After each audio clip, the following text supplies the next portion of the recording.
Merhabalar, ben Ersin Faikzade. Bugün sizlere Şakir Paşa ailesi hakkında önemli bilgiler vereceğim. Biliyorsunuz ki Şakir Paşa dizisi Türkiye'de büyük bir fenomen oldu ve yakında inanıyorum ki bütün dünyada da zevkle izlenecek. Şakir Paşa gerçek bir Türk aydını ve Osmanlı paşasıydı ve ailesinde yetişen bütün üyeler Türk tarihine damgasını vurdu. Hadi gelin Şakir Paşa ailesini yakından tanıyalım şimdi. Güzel bir serüvene çıkıyoruz.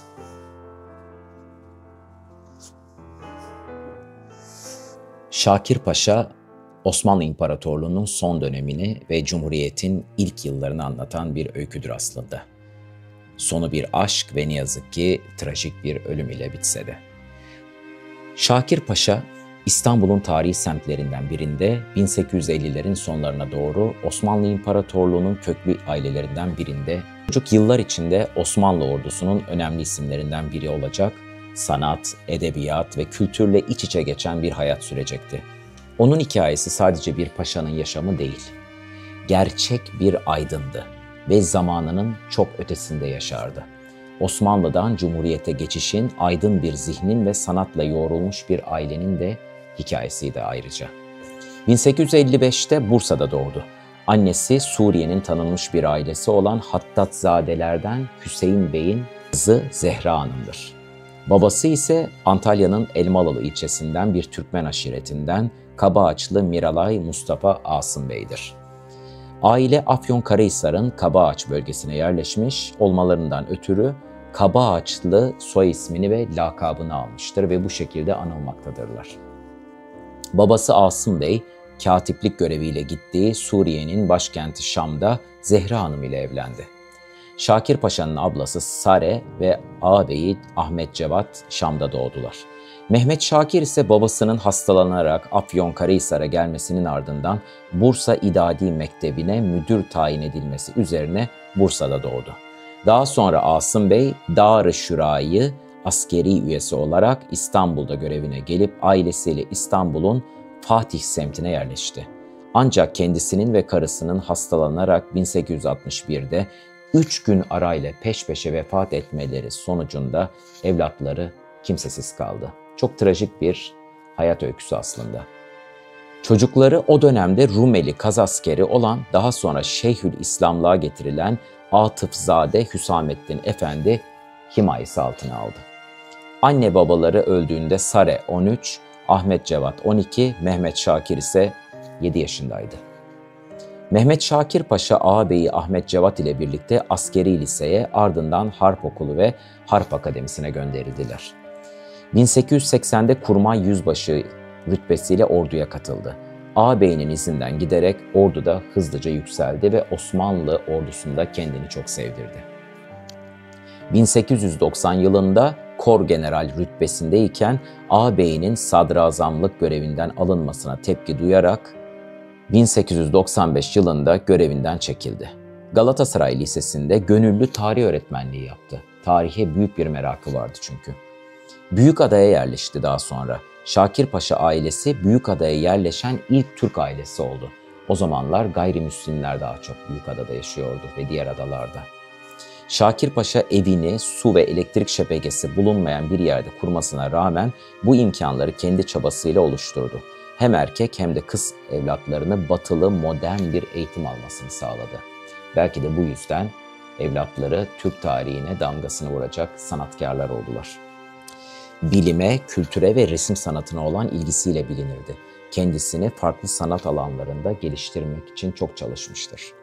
Balkan Savaşı 1912 ve 1913 yılları öncesinde Cevat Paşa'dan miras kalan bütün taşınmazlarını satarak eşi İsmet Hanım'ın kardeşi Mithat Bey'in önerisi doğrultusunda Selanik'te bir otelin yapımına tüm parasını yatırmıştır. Ve gerçekten çok büyük bir hata yaşadılar. Savaşta otelin yanması üzerine maddi sıkıntıya düşmüştür. Gerçi bu otel yandı mı, yakıldı mı yoksa bir yalana mı kurban gitti bilemiyoruz. Ama ne yazık ki otelden para alamadılar. Ve çok büyük bir sıkıntıya girdiler. Büyük oğluyla zaten var olan çok büyük anlaşmazlıkları vardı. Yani Halikarnas balıkçısı Cevat Şakir'le babası bir türlü uyuşamıyorlardı. 1914 yılında Afyon'daki çiftliğini denetlemek ve gelirini almak üzere oğlu Suat ve Cevat Şakir'le beraber Afyon'a gittiğinde Cevat Şakir ile bir tartışma yaşadı. Ve ne yazık ki Cevat Şakir tarafından bir kaza sonucu öldürüldü. Cenazesi İstanbul'a götürülüp Büyükada'da toprağa verildi. Cevat Şakir babasını katletmek suçundan 14 yıl hapis cezasına çarptırıldı ama 7 yıl hapis yattıktan sonra serbest kaldı. Şakir Paşa'nın eserleri hakkında Bursalı Mehmet Tahir Osmanlı Müellifleri adlı eserinde birçok bilgi vermiştir ve çok fazla kitap yazmıştır.